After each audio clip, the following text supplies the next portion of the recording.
Hello? John Williams. Yes, how are you? L.A. Nick, how are you, sir? Can you hear me all right? I can hear you fine. Yeah, I can hear you fine too. How you been? Good, real good. I mean, I was snowmobiling 2 days up north, and that was really good. I like getting guys out running that are younger than me and just wearing the markers every day. So you still have snow up there? Well, it's up north it's snow. Yeah, we don't have... Here about 100 miles or so, they got snow up there, but it's going fast, real fast. Yeah. So around my house here, there's nothing. Yeah, all our snow's gone.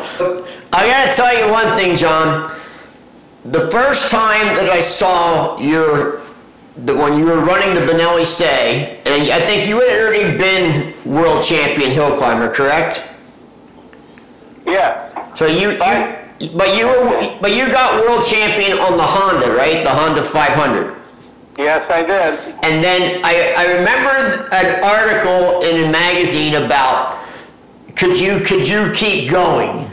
Like could you stay on top? And in that article, they showed you with the new Benelli 6-cylinder. And I'll never forget it because I knew right when I saw that bike that I would own that I would own one. And I have to thank you for turning me to introducing me to that brand and that motorcycle. Now, whose idea was it to use a Benelli 6-cylinder? Because in America at that time, they weren't even known. My mechanic, Nick Kemp, he said to me one day, he said, you know, I'm pretty sure that the Benelli 6, and I had heard of them, and I'd never seen one. I had seen one, but I mean, you know, just a motor around somewhere that I could purchase. But he said, I think it's all 500cc Honda, like we used to run, and they just put 2 more cylinders on it. That's what it is. All run around. What do you think? I said, let's do it, because we won this, we won that, we won this, so we thought, okay, let's try that, and we'll start showboating a bit. I got a story about the first time we took it to a hill climb. That's what I want to hear. We went down to Hornell, New York, and we got there that evening before the hill climb, and Nick and I were making a couple of runs. He'd make an adjustment, and I'd make another run, and we thought, well, okay. Well, we didn't take it down there to compete. It was a good 450-foot hill, and we wanted to just check it out, see how it acted, and we just left it on alcohol, because once you switch over to nitro, you just stepped onto another planet.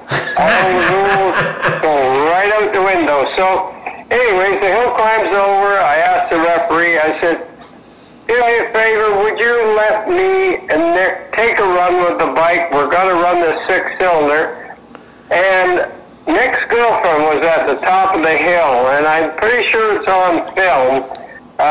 She was going to film the bike coming up the hill, and there's a huge backstop that goes right across the pit area. It's wood up about head high, up to shoulder height, and then from there on up it's fine chicken wire to stop the small stones flying back into the crowd.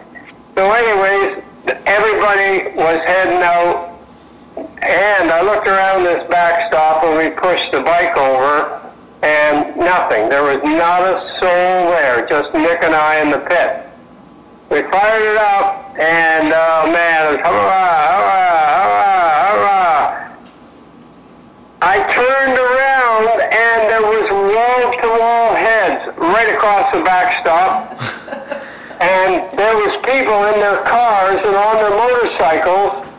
They just stopped right in the field. Oh, some of them didn't even close the doors. They just jumped out of the car and they ran back. They wanted to see what all this noise was about. And we fired up and went up the hill, and we didn't do any. It ran good up the hill on alcohol. It ran fine. And we wanted to see if there was going to be some teething problems. And that was it. We were quite excited about how much of a stir that it had caused. And I knew that right then and there when we were running on alcohol or nitro, and we were starting to to compete with it, that when it fired, there'd be nobody over buying a hot dog. And that was it. And you know what? That was Benelli's goal. But people don't know this, but Benelli, it's pretty old. They started in 1909 or somewhere in there. They always strive to have a sound. They wanted their motorcycles to have a distinctive sound, and they nailed it with the Say. The Say has a sound like a Ferrari. I mean, it sounds. And of course, I own your pipes that were on your race bike, and they will always be John Williams pipes. But those pipes have such a unique sound that. And I'm sure that when I bring that bike out this summer, the same thing will happen. People will run out of buildings to see what it is.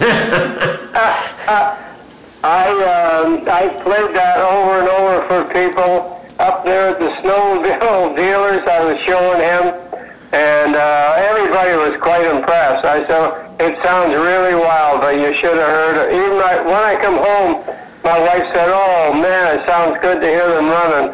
But it sure don't sound like it was on 100% nitro. Well, no, it's far from a wild demon of a sound. It was like a beast. Well, this bike's far from your 300 horsepower nitro bike. I mean, people, and I have to say this because I'm very involved with Benelli in Italy, and people in Italy, first of all, they have no knowledge of that bike or you. Until I told them about you, even when I did tell them about you, they were like, nah, never happened. Till I start showing them, pictures, then they were, oh man. When I told them it was 300 horsepower, they were like, impossible. They literally said the word impossible. When I told them it was fuel injected, impossible. When I told them it ran on nitro, impossible. Why, and them being such oriented in high performance and sound, I wonder why they would have such a mindset that it couldn't be done. Well, I don't think they think it couldn't be done because there's plenty of race Says that are now in Germany at the Benelli Bauer Museum, not at the Benelli Museum, because the Italians are purist. They're very about being pure of factory. But there's a guy in Germany, Wilfred Bloch, who bought all the race stuff, and he has all the race Says. They don't think it can't be done. They just never heard of it, so they didn't think it had happened in America. I mean, really, no one in America has ever even heard of Benelli. If you say Benelli in America or in Canada, people automatically say shotgun. Yeah, right. I hear you. Not motorcycle. The average hill climb, how steep is that hill? There is one hill climb that I was the first rider ever that never had been climbed in over 20 years. Believe it or not. Reason being, about 10 feet from the top was an outcropping, a rock outcrop. And nobody could get over. As soon as you hit it, bam, and there's a lot of guys got hurt there. I remember a guy riding a Vincent, Glenn Kyle. He hit it, and he came down, and the bike kept tumbling, and he hit a tree coming down that tore the front end right off it. We had to go and get a branch, stick it through the frame, and drag it back to the trailer. And now I said to two friends of mine, I was running the Harley then, and I said, don't expect much out of me because nobody has ever climbed this hill. And I had put on a Greaves front end, you know, the banana fork? Yeah, I remember those. And I was first rider to go, and I blasted up the hill, and I hit this ledge, and that banana fork soaked it right up. The back wheel hit, and they give a bit of a kick, and Nick had landed right on the top, standing up straight. Wow. And I had the button shut off. We were riding with a button man on a left-hand throttle. Has anybody? I had the button shut off, and if it had fired just once, I was on my way backwards down the hill. and the bike just teetered there for a second. The front end came down, and the crowd went nuts. Has anybody ever climbed it since? It was rained out the next year. My wife went down with me, and it was really pouring. Nobody showed up. Not even any other rider. We were the only ones there, and the referee came over, and he said it's canceled, and it's never run since, ever. So, Adam, you, and people know that you're five-time world champion in the Hall of Fame. Probably, how many bikes did you run throughout your career?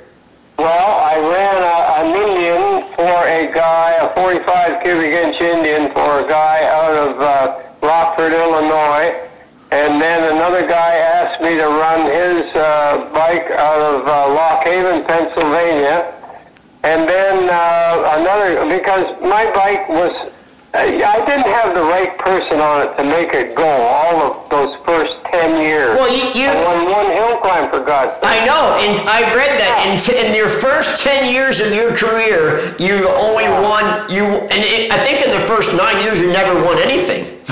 No. And so one year, towards the end of that, or just after, I had my friend used to shave his bikes down, and he used to wrench for Sunny Routes. You know, run the Triumphs down on drag strip. Yeah.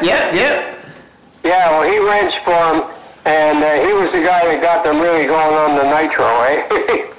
So, and his name was Johnny Hamilton, and he and I were always butting head to head. We were at Allentown, Pennsylvania. No, we were at another hill climb, and he went up in the air and came down, and he put the spark plug right through his kneecap. Ugh. They're hauling off towards the ambulance, and somebody said, run over and get Williams, and I come over, and I say, hey, how you doing, bud? And anyways, he said, look, I'm not going to let any damn Yankee ride my motorcycle. I want you to ride it.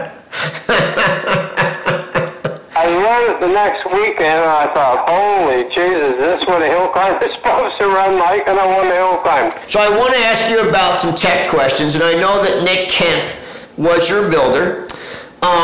What actually was done to this motor to get where you got with it? Because it's I have to say, I consider myself an expert. Not the expert, but I consider myself probably the most knowledgeable person in North America on the Say. I don't think there's anybody in North America who does more with Benelli's 6-cylinders than I do.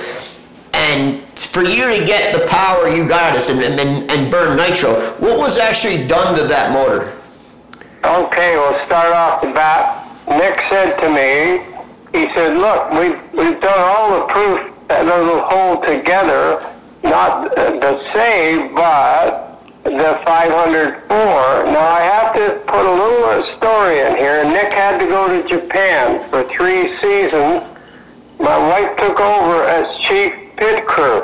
Now, she had to operate the fuel switches, atomize the engine, and I operated the 2 electrical switches, the cutout and the shut-off, and the throttle and the kickstarter on the other side. So we couldn't, I don't like working on motorcycles. I don't have the knowledge what I'm doing, but what I can do is ride them. And yeah, and I love to ride them. I just get it running, and whatever's in it is going to come out of it when I go up that hill. I'll do the best I can with it. And so anyways, here we are with this engine, the 500. It ran for 3 full seasons and never had the head off it. So that was the Honda. All I did was take the spark plugs out when we got home, run hydraulic transmission, flew through it. So anyways, that's a testimony of how that motor, and when we run at Dayton, Ohio on that motor, there's 5 jumps in it, and when I go across the jumps, I'm hauling the mail. You can hear the valves float, and that thing never broke. And that you're referring to the Honda 500.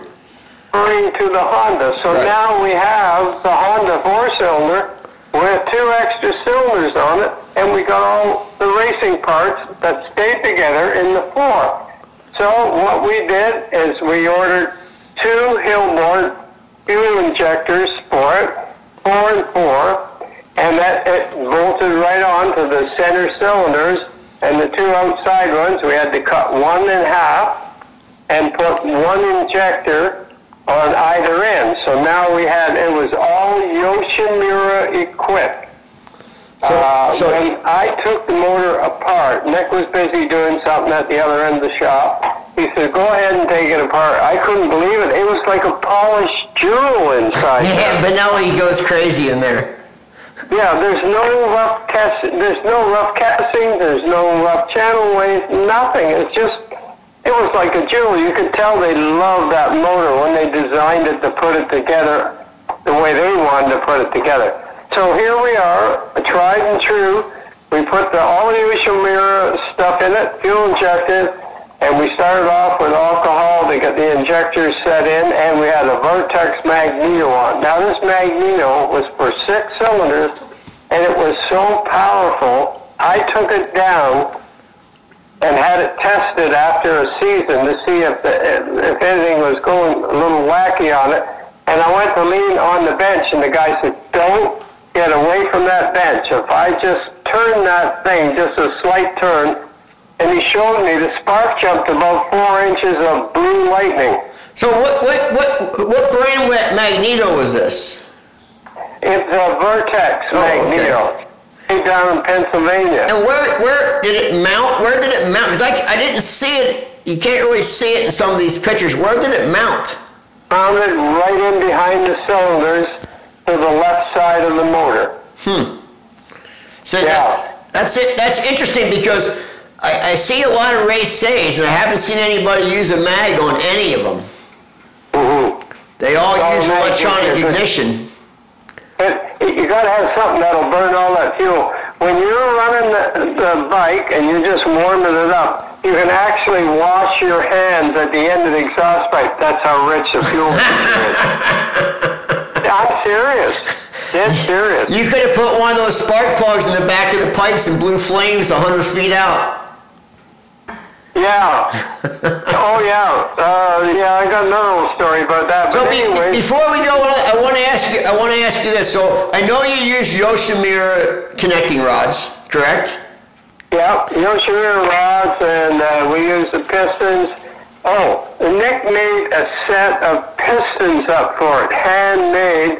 And also, before I forget, I went to California, and I was down there on a bit of a holiday, and I made sure I went to Norris Cams, and I had them make the cam to Nick's specifications.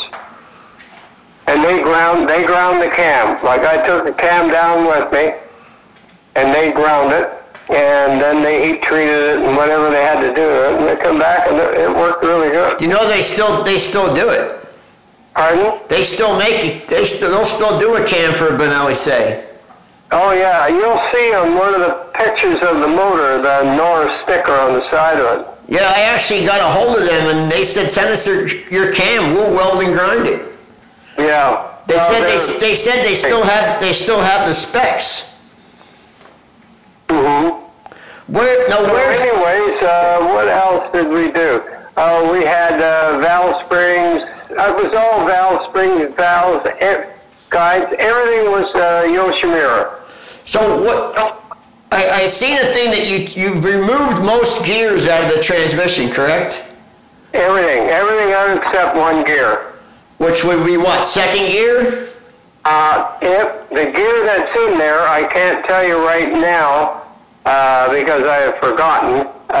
It's the strongest gear. The gear that's right up against the case, whatever one that is. If it's second, third, fourth, whatever. I'm trying to think what would be right against the case. Now that's on the drive side, okay? Right where the chain comes from the back wheel to go into the case. Right there is where the I have an exploded. If you put the gears say you want to run a certain gear and it's in the middle of the shaft, Right. it won't hold that motor together. I'll have to look. I have an exploded view picture. I'll have to look. I think it would have to be. It would have to be first. I don't know, whatever gear it was,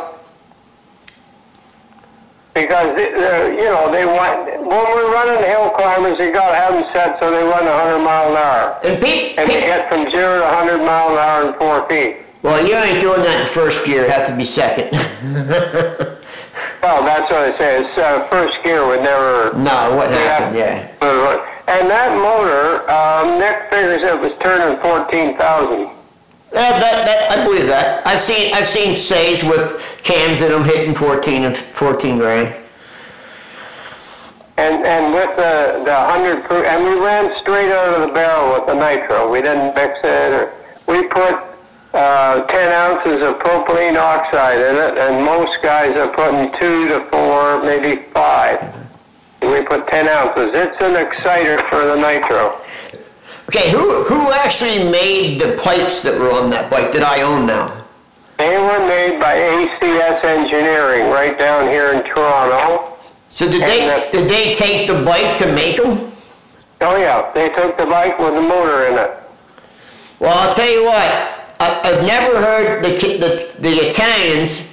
They actually used this word. They said they were the most sensuous pipes they've ever seen. So, well, they were sensuous, and they even sounded more sensuous. That's saying a lot. When an Italian calls something sensuous, that means a lot in Italy. Yeah, I'll bet it does. I can just hear them now. Voluciani, Antonio Calazzo. I really enjoy that I've got to had the opportunity to tell the Italians. There's a club in Pesaro. So Benelli is from a town called Pesaro that at one time had somewhere between 7 and 12 motorcycle manufacturers in that town. It was a big motorcycle town. Oh wow! All different brands. All different brands, yep. And Benelli is from Pesaro, which is a big name. He just passed away. Rest in peace. He was a great guy. We got to meet him a couple times and chat with him.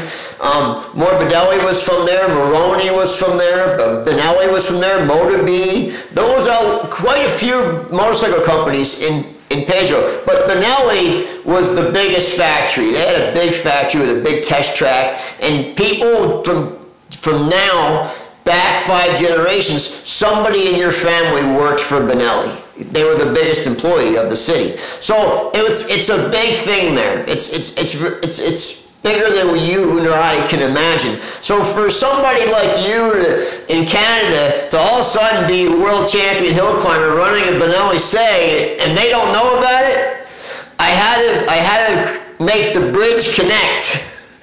So I felt like it was my duty. I would have loved to have been there in the background. Well, I'm putting together a presentation for you right now in a frame that's going to be put in the Benelli Museum, and I'll make sure it has the Canadian flag on it for you. And because a lot of people come to Pesaro to go to the Benelli Museum, and you know they have Benelli Week every September, and a lot of people come to Benelli Week. It's the whole week celebrating Benelli, and I think people should know about you and should know about your bike because it's very special.